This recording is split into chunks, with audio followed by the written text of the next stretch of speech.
बलिया जनपद के बांसडीह कोतवाली थाना क्षेत्र में हुए बवाल के संदर्भ में अपर पुलिस अधीक्षक उत्तरी अनिल कुमार झा ने स्थिति स्पष्ट करते हुए कहा कि दिनांक 29 जुलाई 2025 को समय करीब 4:15 बजे शामकाल संजीव पांडे उर्फ लड्डू पांडे पुत्र धनंजय पांडे निवासी वार्ड नंबर 7 कस्बा बांसडीह थाना बांसडीह बलिया के घर बिजली का घरेलू कार्य करते समय राकेश शाह पुत्र सतेंद्र तुरहा निवासी वार्ड नंबर 11 कस्बा बांसडीह थाना बांसडीह बलिया की करेंट लगने पर इलाज के लिए CHC बांसडीह लाया गया, जहाँ डॉक्टरों ने उसे मृत्यु घोषित कर दिया।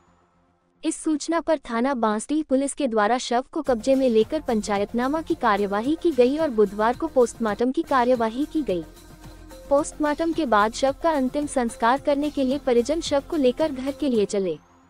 इसी बीच कुछ लोगों ने बांसडीह तिराहे पर आकर जाम लगा दिया तथा शव के अंतिम संस्कार के लिए परिजनों द्वारा लाई जा रही गाड़ी को रोकवा ली और परिजनों को भी भीड़ का हिस्सा बना दिया।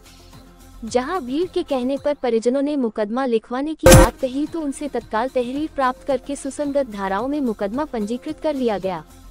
इसके बाद उपजिलाधिकारी बांसडीह, क्षेत्राधिकारी बांसडीह, तहसीलदार बांसडीह और अन्य पुलिस बल की मौजूदगी में जाम खोलने के लिए भीड़ को काफी समझाया बुझाया गया, परंतु मुआवजे और अन्य मांगों को लेकर के भीड़ उग्र हो गई।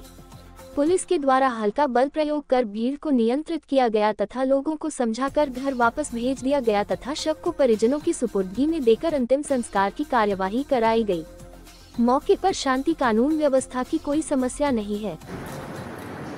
कल शाम थाना बांसडीह के कस्बा बांसडीह निवासी राकेश शाह पुत्र सतेंद्र तुरहा जो बिजली मिस्त्री का काम करता है, उसे कस्बे के ही संजीव पांडे ने अपने घर पे बिजली के काम करने के लिए बुलाया था, जहां उसे करंट लग गया, जिसके बाद उसे CHC लाया गया, जहां उसकी मृत्यु हो गई।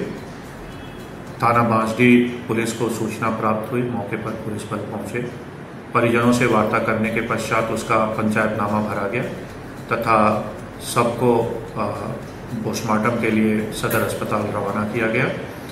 आज पोस्टमार्टम के बाद जब परिजन सबका अंतिम संस्कार करने के लिए सदर से बांसडीह के लिए चले, उसी दौरान कस्बा बांसडीह के कुछ लोग बांसडीह तिराहे पर इकट्ठा होकर के और जाम लगा दिया। जैसे ही सब को लेकर के परिजनों की गाड़ी वहां पहुंची, उन्हें रुकवा करके और उन्हें भी भीड़ का हिस्सा बना लिया। परिजनों की मांग पर तत्काल थाना बांसडीह में संजीव पांडे के विरुद्ध सुसंगत धाराओं में मुकदमा पंजीकृत किया गया तथा भीड़ ने मुआवजे और अन्य की मांग शुरू कर दी। मौके पर SDM बांसडीह, CO बांसडीह और अन्य कई थानों की पुलिस बल के द्वारा काफी प्रयास किया गया, समझाने बुझाने का प्रयास किया गया, लेकिन भीड़ अपनी मांगों को लेकर के उग्र हो गई और आने जाने वाले को मिसबिहेव करने लगे, जिस पर मौके पर मौजूद पुलिस बल के द्वारा संयमित बल प्रयोग करते हुए नियंत्रित किया गया तथा भीड़ को अपने अपने घरों के लिए भेज दिया गया। सबको परिजनों की सुपुर्दगी में दे दिया गया, जिसका अंतिम संस्कार करा लिया गया है तथा मौके पर शांति व्यवस्था बनी हुई है। एहतियातन मौके पर पुलिस बल। आप देख रहे हैं तपोभूमि न्यूज चैनल। तपोभूमि न्यूज चैनल में आपका स्वागत है। चैनल को सब्सक्राइब करें, घंटी के बटन को दबाएं एवं लाइक करें।